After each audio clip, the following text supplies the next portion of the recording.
Hello guys, ഇന്നത്തെ വിശേഷം എന്ന് പറഞ്ഞാൽ ഞാനും അപ്പയും കൂടി ചുമ്മാ ഒന്ന് കുറുമ്പടി വരെ കറങ്ങാൻ പോയി.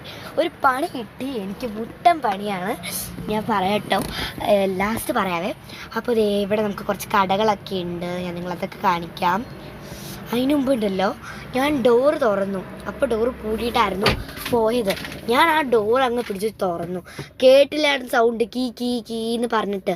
അപ്പോൾ ആ സൗണ്ട് കേട്ടപ്പോൾ ആൾക്കാരൊക്കെ കൂടി. എൻ്റെ ഉള്ളിലാണ് ടെൻഷനാണ്, ഇവർ എന്തിനാ ഇവിടെ വന്നേന്ന് കരുതി. ഞാൻ ഒരു ടെൻഷൻ അടിക്കണം. ആൾക്കാർ പിന്നെ ഓടി. എന്താ ഞാൻ പറഞ്ഞു, ചേട്ടാ ഞാൻ ഡോറ് തുറന്നു, അപ്പോൾ കീക്കിൻ സൗണ്ട് കേട്ടതാന്ന് പറഞ്ഞു. ഒരു ചേട്ടൻ ഓടി വന്നു കേട്ടോ. ആൾക്കാരൊക്കെ എന്നെ നോക്കണ്ടായിരുന്നു. ഒരു ചേട്ടൻ ഓടി വന്നു. അപ്പം അങ്ങനെ ഉണ്ടായിരുന്നു കേട്ടോ. അപ്പോൾ ഇതാണ് കുറുമ്പടി ടൗൺ വന്നിട്ടുള്ളത്. കണ്ടില്ല, അവിടെ ഒരു ഷോപ്പ്, ക്ലോത്ത് ഷോപ്പ്. പിന്നെ എൻ്റെ ഫ്രണ്ട്സിനെ ഇന്ന് ഞാൻ മുലൻസിലൊക്കെ ഷോപ്പിങ്ങിന് പോയിട്ട് വന്ന വഴിയാണ്. അപ്പോൾ എൻ്റെ ഫ്രണ്ടിനൊക്കെ ഞാൻ കണ്ടു. So I am very happy today. പക്ഷേ എന്നൊരു പണി